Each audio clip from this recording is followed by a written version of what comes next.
नमस्कार। सांकेतिक भाषा के इस विशेष बुलेटिन में आप सभी का बहुत बहुत स्वागत है। आपके साथ मैं हूं शहला निगार और मेरे साथ है मेरी सहयोगी दीपाली, जो साइन लैंग्वेज में आप तक खबरों को पहुंचाएंगी। शुरुआत सुर्खियों के साथ। 3 दिन की यात्रा पर आज शाम अमेरिका पहुंचेंगे प्रधानमंत्री नरेंद्र मोदी। विल्मिंगटन में क्वाड समिट में होंगे शामिल। अमेरिकी राष्ट्रपति समेत बाकी वैश्विक नेताओं से भी होगी द्विपक्षीय बातचीत।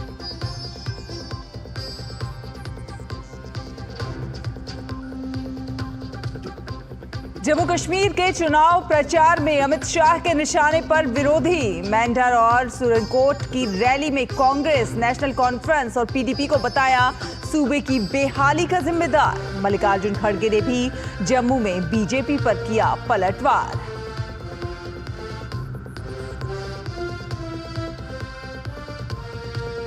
कांग्रेस से नाराज कुमारी शैलजा के बीजेपी में शामिल होने की अटकलें हुई तेज।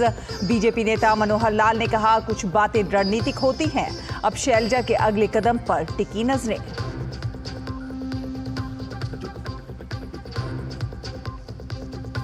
दिल्ली के राजनिवास में अब से थोड़ी देर में मुख्यमंत्री पद की शपथ लेंगी आतिशी। गोपाल राय, कैलाश गहलोत, सौरभ भारद्वाज, इमरान हुसैन और मुकेश अहलावत भी लेंगे कैबिनेट मंत्री पद की शपथ।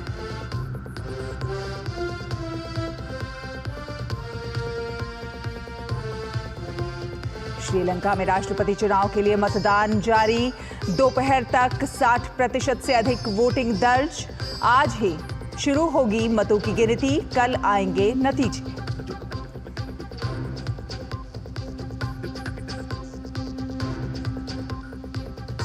और बांग्लादेश के खिलाफ पहले टेस्ट में भारत की पकड़ मजबूत। 515 रन के लक्ष्य का पीछा करते हुए लड़खड़ाई बांग्लादेश की दूसरी पारी।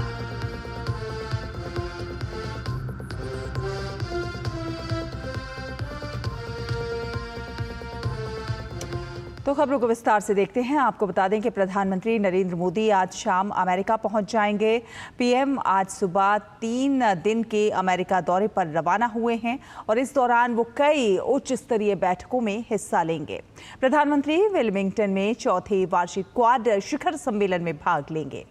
सम्मेलन की मेजबानी अमेरिका के राष्ट्रपति जो बाइडेन करेंगे।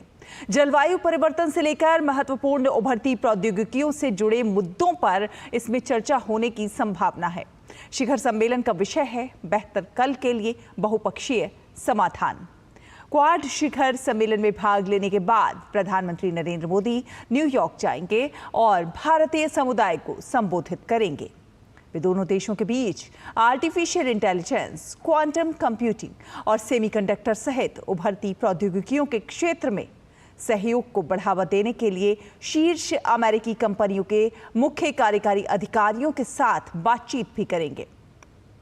यात्रा के अंतिम दिन यानी 23 सितंबर को पीएम मोदी न्यूयॉर्क में संयुक्त राष्ट्र महासभा में समिट ऑफ द फ्यूचर यानी भविष्य का शिखर सम्मेलन को संबोधित करेंगे। सम्मेलन से इतर प्रधानमंत्री कई वैश्विक नेताओं के साथ द्विपक्षीय बैठकें करेंगे और आपसी हित के मुद्दों पर बातचीत करेंगे। अमेरिका रवाना होने से पहले प्रधानमंत्री नरेंद्र मोदी ने अपना वक्तव्य जारी किया। सोशल मीडिया पर उन्होंने लिखा कि मैं अमेरिकी राष्ट्रपति जो बाइडेन की ओर से उनके गृहनगर विल्मिंगटन में आयोजित क्वाड शिखर सम्मेलन में भाग लेने और न्यूयॉर्क में संयुक्त राष्ट्र महासभा में समिट ऑफ द फ्यूचर को संबोधित करने के लिए अमेरिका की 3 दिवसीय यात्रा पर जा रहा हूं। मैं क्वाड शिखर सम्मेलन में अपने सहयोगियों राष्ट्रपति बाइडेन, प्रधानमंत्री एल्बनीज़ी और प्रधानमंत्री कुशिदा के साथ शामिल होने के लिए उत्सुक हूं। क्वाड हिंद प्रशांत क्षेत्र में शांति, प्रगति और समृद्धि के लिए काम करने वाले समान विचारधारा वाले देशों के एक प्रमुख समूह के रूप में उभरा है। पीएम ने लिखा कि राष्ट्रपति बाइडेन के साथ मेरी बैठक हमें अपने लोगों और दुनिया के हित में भारत अमेरिका व्यापक वैश्विक रणनीतिक साझेदारी को और गहरा करने के लिए नए रास्तों की समीक्षा और पहचान करने का मौका देगी। मैं भारतीय प्रवासियों और खासकर अमेरिकी व्यापारिक दिग्गजों के साथ जुड़ने के लिए उत्सुक हूं, जो प्रमुख हितधारक हैं और दुनिया के सबसे बड़े और सबसे पुराने लोकतंत्रों के बीच अनूठी साझेदारी को जीवंत करते हैं। संयुक्त राष्ट्र का समिट ऑफ द फ्यूचर वैश्विक समुदाय को मानवता की बेहतरी के लिए आगे की राह तैयार करने का एक अवसर है। मैं मानवता के छठे हिस्से के विचारों को साझा करूंगा क्योंकि शांतिपूर्ण और सुरक्षित भविष्य में उनकी हिस्सेदारी दुनिया में सबसे अधिक है। और बुलेटिन में अब बात करेंगे विधानसभा चुनाव की।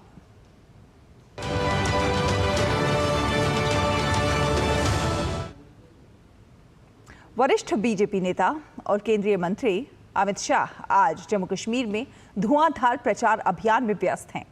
शाह की पहली रैली मेंढर में हुई, जहां पर उन्होंने बीजेपी के पक्ष में प्रचार किया। अमित शाह ने मेंढर की रैली में विरोधी दलों पर जोरदार सियासी हमले किए। 47 के बाद जितनी भी लड़ाइयां हुई पाकिस्तान से, हिंदुस्तान का सिपाही बनकर यहां के बासिंदों ने भारत की रक्षा की है।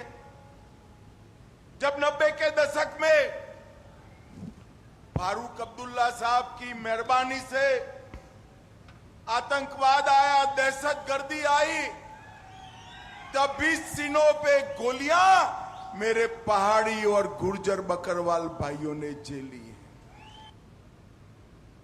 केंद्रीय गृह मंत्री और भाजपा के वरिष्ठ नेता अमित शाह ने जम्मू कश्मीर के तेरामंडी विधानसभा क्षेत्र में भी एक चुनावी जनसभा की। अपने संबोधन में अमित शाह ने कहा कि भाजपा यहां के पहाड़ी, गुर्जर और बकरवाल समुदाय को नौकरियों में प्रमोशन में भी रिजर्वेशन दिया जाएगा।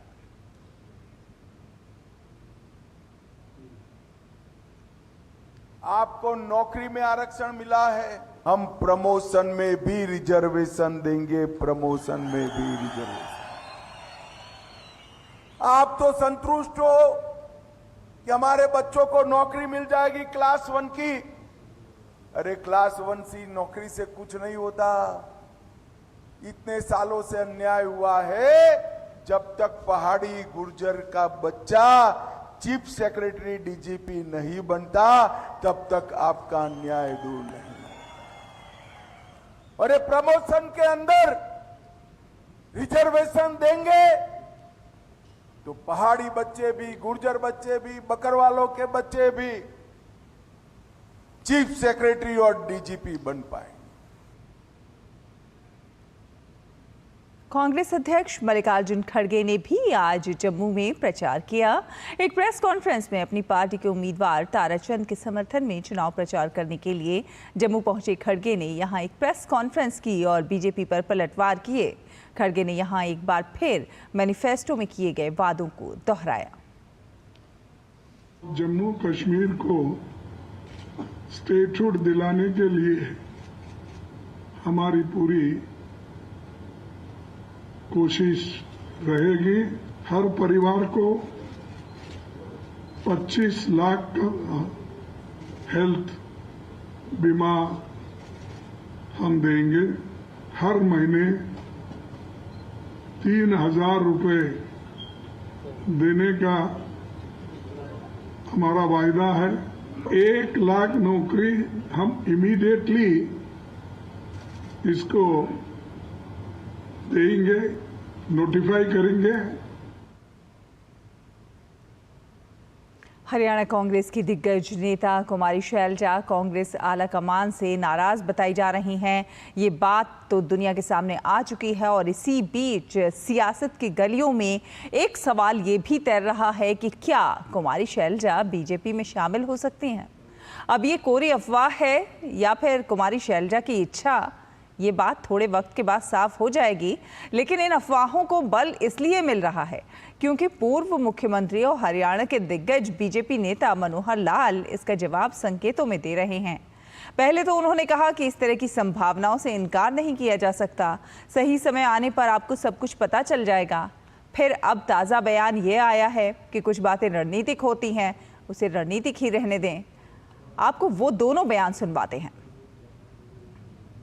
में आ रहा है कि मनोहर लाल जी कुछ दिनों में बड़ा धमाका करने जा रहे हैं आप।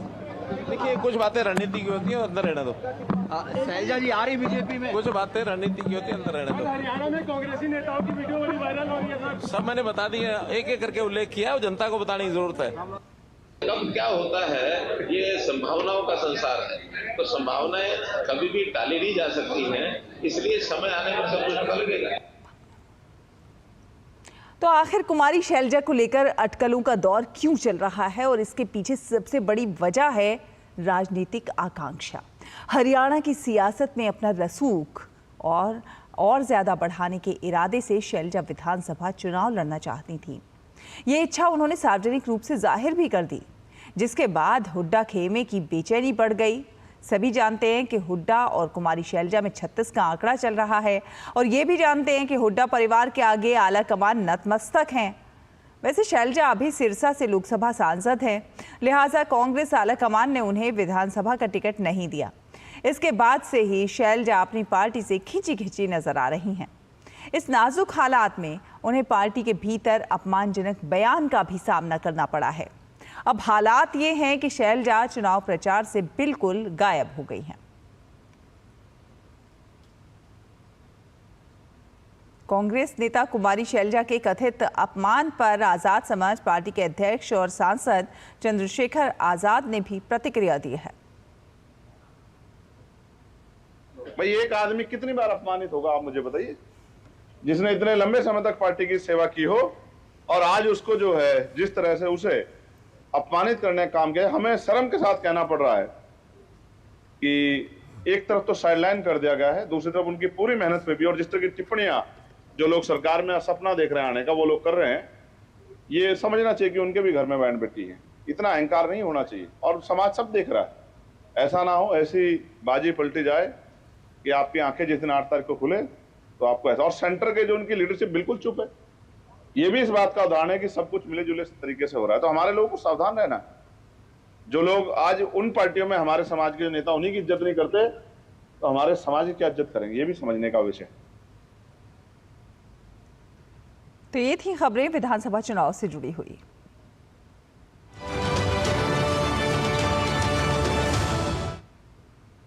फिलहाल एक छोटा सा ब्रेक, जल्द हाजिर होंगे। देखते रहिए डीडी न्यूज।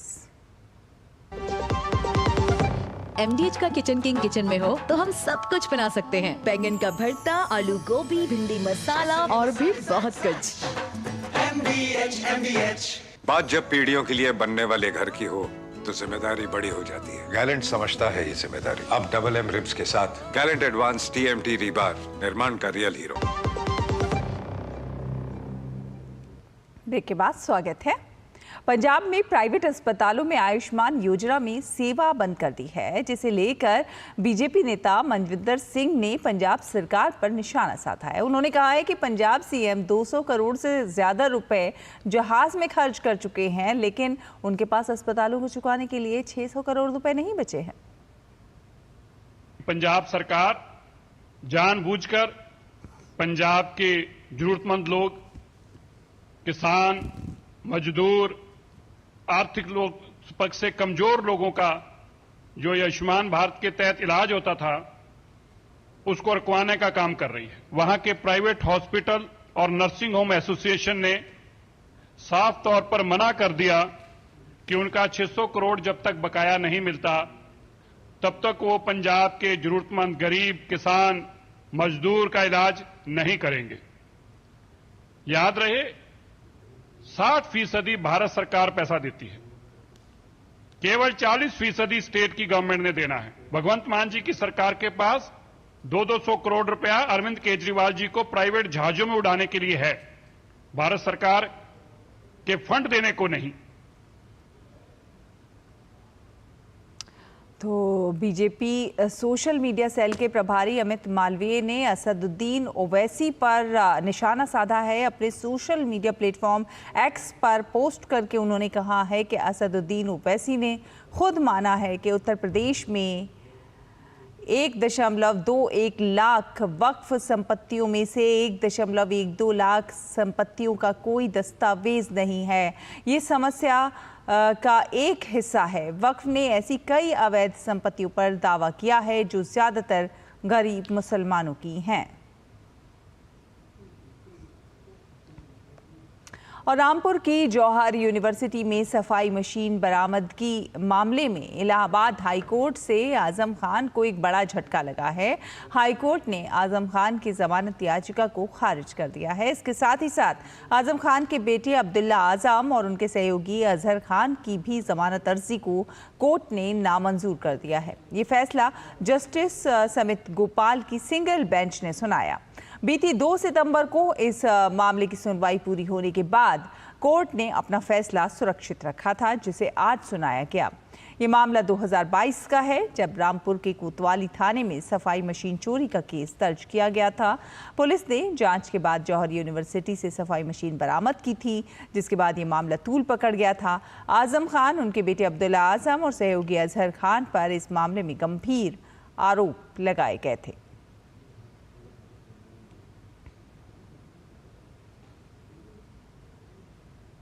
उत्तर प्रदेश सरकार में वक्फ बोर्ड के डायरेक्टर शफात हुसैन ने बरेली में बिल का विरोध करने वालों पर जमकर निशाना साधा। कहा कि जो लोग बिल का विरोध कर रहे हैं उनका वक्फ की जमीनों पर कब्जा है।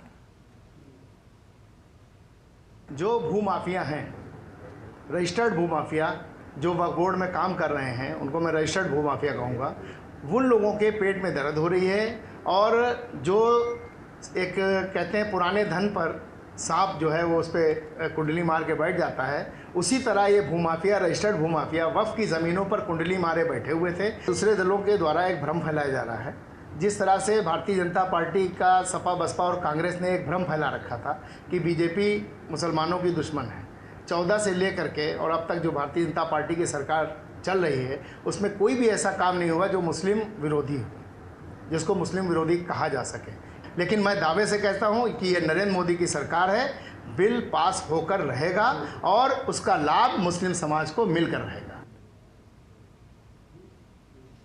अखिल भारतीय विद्यार्थी परिषद यानी ABVP ने शनिवार को दिल्ली विश्वविद्यालय छात्र संघ चुनाव हेतु अपना संकल्प पत्र जारी किया। संकल्प पत्र में ABVP ने महिलाओं हेतु सैनिटरी नैपकिन वेंडिंग मशीन लगवाने, खेल संबंधी सुविधाओं को सुदृढ़ बनाने, एक पाठ्यक्रम, एक शुल्क माइंडफुलनेस केंद्र स्थापित करने जैसे मुद्दे शामिल किए हैं।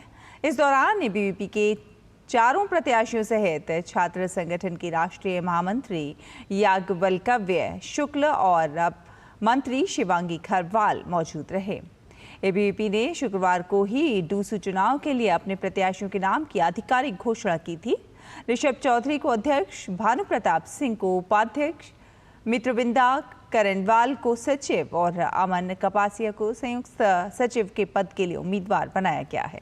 इस दौरान अखिल भारतीय विद्यार्थी परिषद के राष्ट्रीय महामंत्री याज्ञवल्क्य शुक्ल ने कहा कि अखिल भारतीय विद्यार्थी परिषद के नेतृत्व वाले डूसू ने गत वर्षों में विद्यार्थियों के हितों में निरंतर कार्य किए हैं, जिसके चलते विद्यार्थियों का अभिभावक के प्रति विश्वास और ज्यादा सुदृढ़ हुआ है। उन्होंने कहा कि छात्रों के हितों की रक्षा के लिए उन्होंने संकल्प पत्र में कई घोषणाएं की हैं।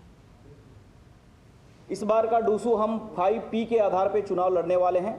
5P के आधार पर, यानी अपने कैंपस के अंदर में प्रवेश के बारे में हम डूसू के हमारे जो प्रमुख मुद्दा है प्रवेश के बारे में है, दूसरा पाठ्यक्रम के बारे में है, तीसरा परीक्षा के बारे में है, परिणाम के बारे में है और परिसर के बारे में है। ऐसे 5P के आधार पर हम इस डूसू इलेक्शन के अंदर में जा रहे हैं, स्टूडेंट के बीच में अपना संकल्प लेकर के। वहीं ABVP की तरफ से डूसू में उपाध्यक्ष पद के दावेदार भानु प्रताप सिंह ने कहा कि दिल्ली विश्वविद्यालय के सभी कॉलेजों में पूर्व की तरह इस बार ABVP स्टार्टअप और इंटर्नशिप से संबंधित जागरूकता कार्यक्रम जारी रखेंगे। मिशन उत्तम उद्योग फाउंडेशन के अनुसार विद्यार्थी परिषद लेड डूसू ने प्रत्येक कॉलेज में जाकर विभिन्न छात्रों को नए स्टार्टअप्स के लिए प्रेरित करा और उनकी वहां मदद करी। और जो आने वाला डूसू है ये पूरे साल भर विभिन्न इंटर्नशिप कार्यक्रम आयोजित करेगा। जो कार्यक्रम पिछले वर्ष हुए उससे भी अलग हटके विभिन्न कार्यक्रम हुएंगे इंटर्नशिप के लिए। नए स्टार्टअप्स कैसे हम प्रत्येक छात्र तक पहुंचा सकते हैं, जिस छात्र की कला में रुचि है उनके लिए हम किस प्रकार से कार्य करेंगे। एक छोटा सा ब्रेक, जल्द हाजिर होंगे। देखते रहिए डीडी न्यूज।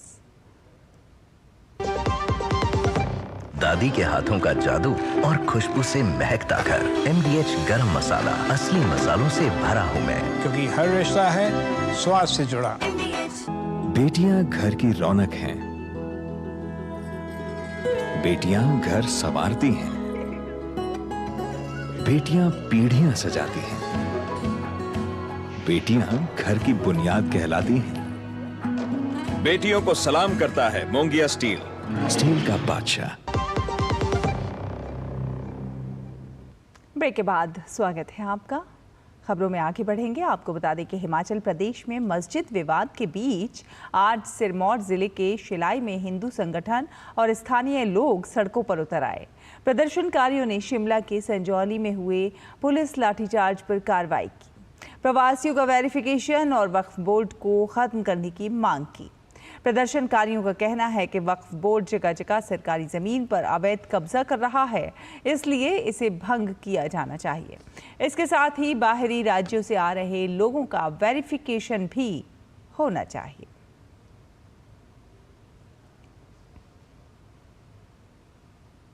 केंद्रीय मंत्री BL वर्मा ने कर्नाटक स्थित तिरुपति मंदिर में लड्डू में मिलावट को लेकर बेहद दुख जताया है। उन्होंने कहा है कि ये लोगों की भावनाओं के साथ खिलवाड़ है। BL वर्मा ने आरोपियों पर सख्त कार्रवाई की मांग की है। तिरुपति बालाजी के प्रसाद में जो मिलावट का प्रकरण आया है, मुझे लगता है बहुत ही दुखद है, क्योंकि देश भर से ही नहीं, दुनिया भर से लोग तिरुपति बालाजी आते हैं और मेरे जैसे करोड़ों लोगों की आस्था तिरुपति जी से जुड़ी रहती है। और मैं कह सकता हूँ कि सबसे ज़्यादा आस्था का प्रतीक मानते हुए चढ़ावा भी इतने बड़ी तादाद में आता है। मुझे लगता है कि जिसने भी जो कृत्य किया है, जो भी दोषी है, जांच करके निश्चित रूप से कठोर कार्रवाई करना चाहिए। और इसी मामले को लेकर हो रहे विवाद पर केंद्रीय मंत्री प्रहलाद जोशी ने कहा है कि तिरुपति लड्डू के बारे में जो कुछ भी आंध्र प्रदेश के मुख्यमंत्री ने कहा है वो बहुत ही गंभीर मामला है, इसकी जांच होनी चाहिए।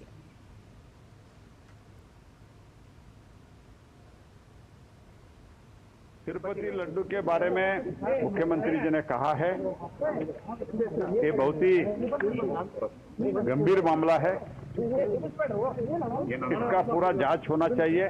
जो कुछ भी बाहर आया है, लैब रिपोर्ट वगैरह, ये तो एकदम खतरनाक है।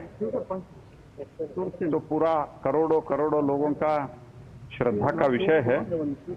तो इसलिए श्रीमान चंद्रबाबू नायडू जी ने लैब का जो रिपोर्ट उन्होंने पब्लिक किया है, उसके बारे में पूरे तरीके से जांच होना चाहिए। चंद्रबाबू इज एबल एडमिनिस्ट्रेटर, वो डिसाइड करेंगे CBI को देना है या SIT गठित करना है, वो सब प्रदेश सरकार निर्णय करेगा। और भारत अमेरिका संयुक्त सैन्य अभ्यास 2024 के 20वें संस्करण का आज राजस्थान के महाजन फील्ड फायरिंग रेंज में समापन हो गया। इस संयुक्त सैन्य अभ्यास में दोनों ओर से 600 सैनिकों ने प्रतिभाग किया था।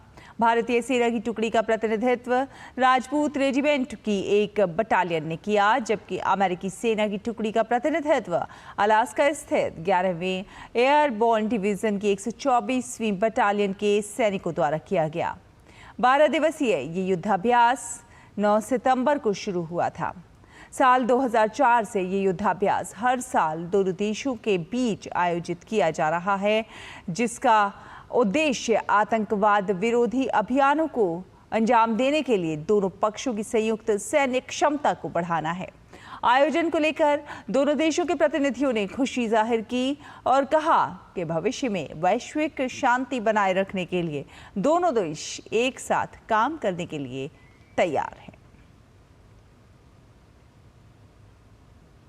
श्रीलंका में आज राष्ट्रपति पद के लिए चुनाव हुए। पोलिंग समाप्त होने के बाद वोटों की गिनती शुरू हो चुकी है।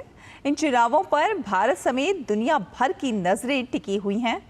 2022 में आर्थिक संकट के कारण दिवालिया होने के कगार पर पहुंच गए इस द्वीप राष्ट्र में 38 उम्मीदवार मैदान में हैं।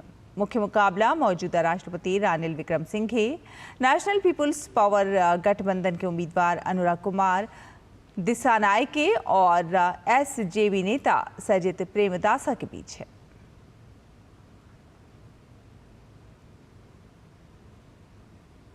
बात करें खेलों की तो भारत ने पहले टेस्ट में बांग्लादेश को जीत के लिए 515 रन का टारगेट दिया है। चेन्नई टेस्ट में शनिवार को तीसरे दिन भारत ने अपनी दूसरी पारी 4 विकेट पर 207